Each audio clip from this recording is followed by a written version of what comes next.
Hi, this is Tammy with Rowan University with the RN to BSM program, and I have Lisa Long here today for abdominal assessment. Lisa? Hi, my name is Lisa Long, and I consent to this abdominal assessment. So, Lisa, a few quick questions. I'm just going to wash my hands. Do you have any history of abdominal surgeries? No. Any nausea, vomiting, diarrhea? Any recent change in your bowels? No. Or any bloody stools? No. Have you had any recent surgeries or any surgeries at all in your abdomen? No. And have you ever had a colonoscopy? No. No. Okay. So, just for demonstration purposes, I'm going to do a minimal exposure just for Lisa's comfort. First thing you want to do is inspect the abdomen, visualize if there's any scarring, any lesions, lumps, also looking for ascites. I know that Lisa has a birthmark here on her stomach. Do you follow up with your doctor with this? Yes. And you've had no changes with it. It's important to just keep an eye on any changes with the birthmark just to make sure that it stays consistent. And second, what we're going to do is we're going to auscultate. We're listening to all four quadrants. We're looking to hear bowel sounds, which would indicate a normal active bowel.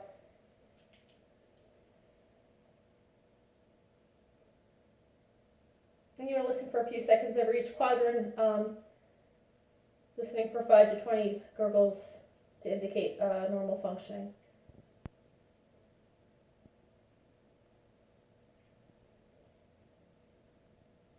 I'm going to go ahead and listen to the arteries for normal swishing, coming down into the femoral artery.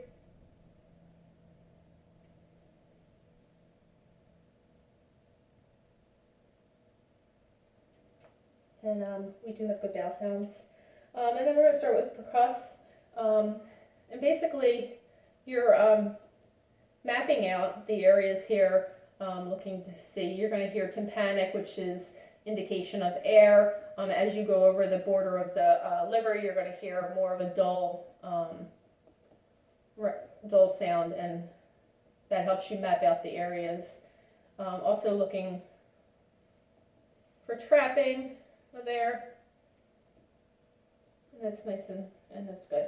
I'm going to start off with a soft touch, not to irritate anything, to get Lisa used to the feel of my hands. When you're palpating over the colon area, you want to be more sensitive because that area can be tender, and that would be a normal finding. Okay, Lisa, I'm just going to feel a little bit deeper here, and we're looking for the edges of the spleen, in which case I'm not feeling that, and that would be a normal finding. For demonstration purposes, I'm going to stay on the side, but it's easier to go to the other side when palpating the liver. Deep breath in, Lisa, and out. Okay, and we're just feeling the edges of the liver here. When she's taking a deep breath in, if she were to have a sudden pain, that would be a Murphy sign, and that may be an indication of cholecystitis. And then I'm just mapping out where the border is. And we have music for your enjoyment. Yes. Okay. And then right behind it is the gallbladder. When we're checking for the gallbladder with the Murphy sign, I mean with the gallbladder, if she were to have a sudden breath and have pain, then we would follow up. You wouldn't want to elicit pain a second time, but that's a good indication. The other tests we're going to do is assessment here with left pressure, rousing, and you'll actually feel it'll go through right by the McBurney's point. If I were to press on this side, she would have pain right in that area. That would be an indication of appendicitis, in which case we don't have it. And also coming around to do rebound tenderness, steady pressure on the area of the lower right quadrant and releasing would elicit pain when you release, and that would be more of a rebound tenderness. We're going to do the abductor, and what we do with this is we have Lisa lift her leg and meet some resistance, okay? And again on the other side, and if with elevating her leg against resistance, she were to have any pain, that would be an indication also of appendicitis. And then we can lift Lisa's leg, and we're going to have her bend it, the abductor, and we're going to move in against resistance and out against resistance. And that the abductor also be an indication of appendicitis. The one prior is the psoas with the lifting. I got them backwards, but I apologize.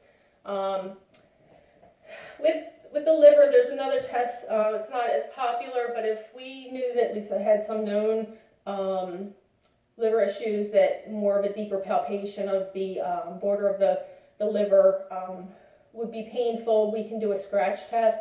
And you're basically auscultating while you scratch, and that would give you the change in sound over the liver border. And I'll quickly demonstrate that just for visual purposes.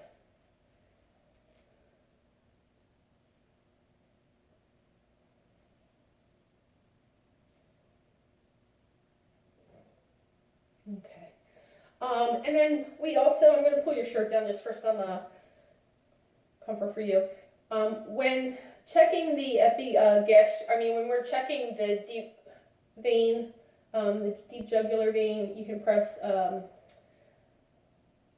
the epigastric area to check the hepatic jugular vein distension. And by pressing gently and firmly, you can see that the vein will distend because of the fluid backup, and that's indicative of a congestive heart failure. And so that's another way to do it. You can press the epigastric and just to the edge of the liver border and elicit that if it were indicated. And one of the last assessments I'm just going to review is, with the hands, you're looking for clubbing of the fingers. You're also looking for tremors, fine tremors that would indicate if there was a liver issue that you were concerned with, an epistaxis. And that's it for today. Thank you so much. Have a great day, and I thank you for your time.